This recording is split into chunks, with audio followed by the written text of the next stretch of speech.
Ants Laanetus tahtis lisada. Võib-olla siin oli küsimus, mida teha siin Euroopa Liidu piiridega. Euroopa Liit on nagu meetmetega hiljaks jäänud, õieti siin mainiti seda, et tegelevad tagajärgedega, aga mitte põhjustega. Kusjuures ISIS on väga oskuslikult kasutanud selle ära ja kui te mäletate, siis septembri alguses ISIS tegi ametliku avalduse selle kohta, et ta saadab koos nende põgenike vooludega siis voogudega või vooludega, ma ei tea, kumb see õige on, Euroopas sisse kuni 4000 võitlejad.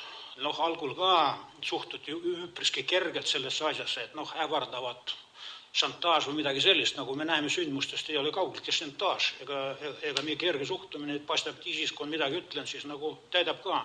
Ja näide Vene lennuk, mis lasti alla ja see juhtus ka pärast seda, kui venelased tõid oma sega lennuväepolgu siin Latakiasse, eks, hakkasid pommitama, esimesed ISISe pommitamised kohe said vastuse, ISIS kuulutas Venemaale välja püha sõja ehk siis džihaadi ja varsti oli ka tulemus käes. Täpselt sama, miks see aktsioon Prantsusmaa vastu oli, sellest üks eskadril 12 Prantsuse Mirage ehk lennukid käivad pommitamas koalitsiooni jõudude koosseisus.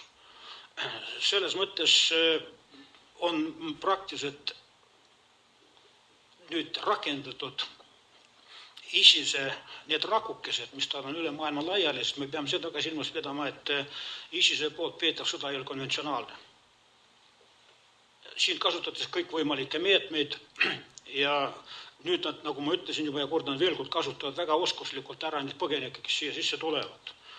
Euroliit peaks mida minu arvates kõigepealt tegema, aga see on vist lootusetult nüüd hiljaks ka jäänud mingil määral, välispiir kinni, illegaalse migratsiooni suhtes, ma mõtlen eelkõige. Seda saab teha, nüüd öeldakse, et kes tahab teha, seal leiab võimaluse, kes ei taha teha, see otsib ettekäänet ja praegu on selline tunne, et seda Euroopas tehakse, et otsitakse ettekäänet, mitte teha, igast põhjused on. Teine, mis peaks kohe tegema, on võitlus organiseeritud kuritegevusega.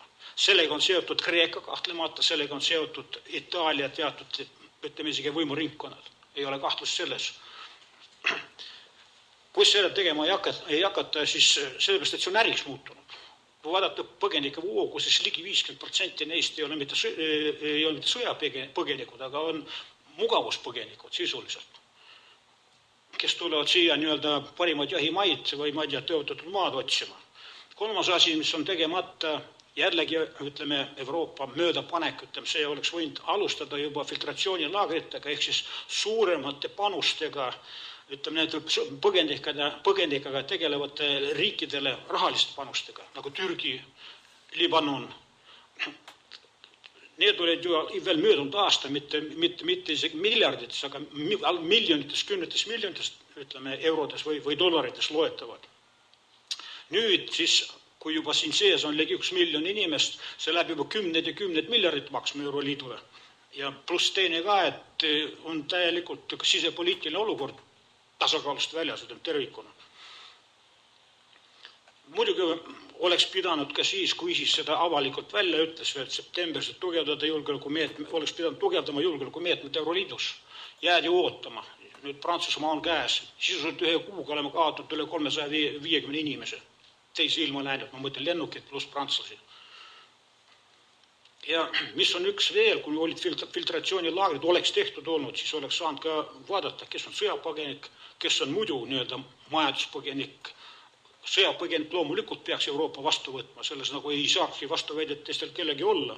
Aga milleks need majanduspõgenikud? Nüüd siis hakatakse siit neid otsima, palju on kaduma läinud, arvestust ei ole riikides, ka suurtes, Saksamaal näiteks, rootslased on kaotanud arvestuse tervikuna, nad ei tea, kes kus on. Need tuleks välja saata. Ühesõnaga, vigu on palju tehtud ja praegu ikkagi parem hilja kui mitte kunagi minu arust tuleks alustada sellest algusest, ehk siis riigi piirist. Ütleme, mitte riigi, aga Euroopa välispiirist. See võtta kontrolli alla, sellest mitu korda räägitud.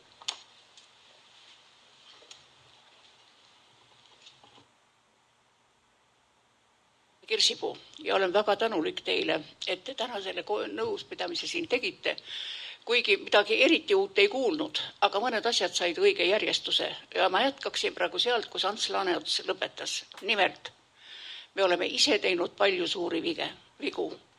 Ma pean silmas praegu esialgu Eestit ja Euroopat, kuigi küsimus on juba globaalne, see tähendab ülemaailmne.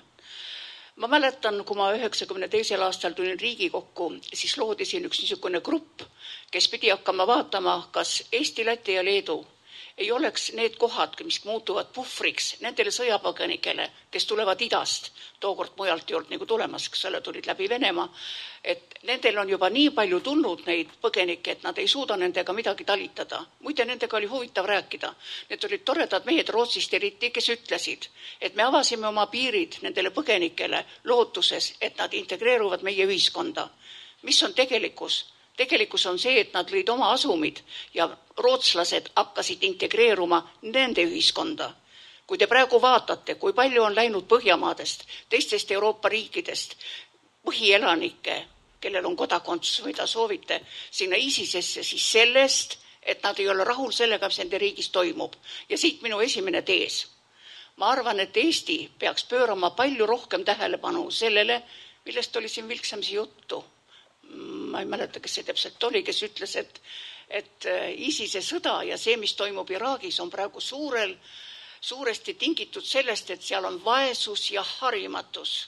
Kullakesed, uskuge, Eestis on nii palju vaesust ja harimatust, et kui sellega midagi ette ei võeta, siis uskuge, tarvitseb ainult asi natukene suuremaks minna, tarvitseb siia ainult natukene rohkem neid pagulasi tulla ja väga paljud meie noored, kes 20-30 aastat tagasi olid hipid, lähevad ISISesse, sest see pakub nendele midagi muud ja nendel siin ei ole kaotada mitte midagi. Ma ei arva, et me elame väga halvasti. Ma olen nii vana, et ma mäletan teist maailmasõda ja ma mäletan, missugused on olukorrad olnud. Aga see on selge, et võrreldes teiste Euroopa liikidega Eesti elab halvasti, et meil on harimatust uskumatult palju. Ja muide, see harimatus on kahjuks meie vanemate inimeste hulgas, kes ei suuda unustada ära neid kauneid aegu, mis nende arvates olid meil varem. Nii et minu arvates poliitikuid on siin laua taga praegu 4, ma arvan, et saalis ka veel. Mõelge, mida te saaksite teha, et me saaksime rohkem raha panna oma inimestesse, oma nendesse inimestesse, kellel ei oma sissetulekuid, kellel ei ole oma korralikke pensione, kes käivad ainult, vaadake, neid ei saa isegi lagunevatest majadest välja tõsta. Nii et see on üks meie küsimus, mis on siseriiklik küsimus. Aga teine küsimus, ma olen väga nõus sellega kõik, kes ütlesid, et Euroopa Liit on lihtsalt viimased 30 aastat oma sõrmi keerutanud ja mitte midagi ette võtnud. Nad ju teavad, Saksamaa oli esimene see, kes tegi piirid lahti türklaste jaoks, järgmine oli Rootsi, siis oli Taani. Nad ju kõik teavad, millele nad läksid. Nad läksid sellele, mida see Rootsi mees meile siin rääkis. Las tulevad, teevad meie eest musta töö ära, küll me nendega hakkama saame. Ei saa hakkama. Ei saa hakkama ja sellepärast on meil vaja vaadata ka seda, kuidas moodi me peaksime olema ja see, ma olen väga hämmingus, ma pean väga lugu Merkelist, aga viimasel ajal ma olen paljudes kohtades öelnud, et minge öelge talle, las ta läheb õhtul koju ja vaatab peeglisse. See, kuidas moodi ta aitab neid, on kõigi jõududega nõus neid aitama, see läheb liiale ja mis te mõtlete, ma arvan, et teie, kes te olete poliitikud ja käite palju rohkem ringi kui ükskõik kes teised, teate, et tulevad väga paljud sealt Aafrika riikidest ja ütlevad, kus on mu maja, kus on mu auto. Nad tulevad tõsimeeli seda küsima, sest valge inimene on nendel liikuv rahakott, aga see oli vahepõikena ainult öeldud. Aga nüüd ma läheksin globaalse probleemi juurde. See, mis praegu toimub Aafrika ja Euroopa vahel, see ei ole nali. Sellel võivad olla äärmiselt kurvad tagajärjed. Mul on vahel isegi niisugune tunne, et kui neid Aafrikas ei oleks seal nii palju, siis võiks ära vahetada need 2 mandrit. Las nad tulevad siia ja hakkavad tööd tegema, nagu meie oleme läbi aastasada teinud selleks, et saavutada seda ühiskonda, mis meil on.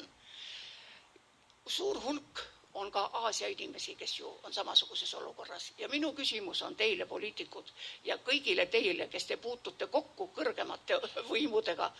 Miks ÜRO, Ühinenud Rahvaste Organisatsioon, ei ole mitte midagi teinud selleks, et katsuda natukene sekkuda sellesse rahvaste rändamisse, mis toimub Aafrikast praegu Euroopasse ja sellesse, et kuidagi neid rahasid nii jaotada, et tõepoolest olge oma kodus ja tundke, et teil on seal olemas mingisugused vahendid, mis aitavad teil elada, aga ärge tulge mujalt seda otsima.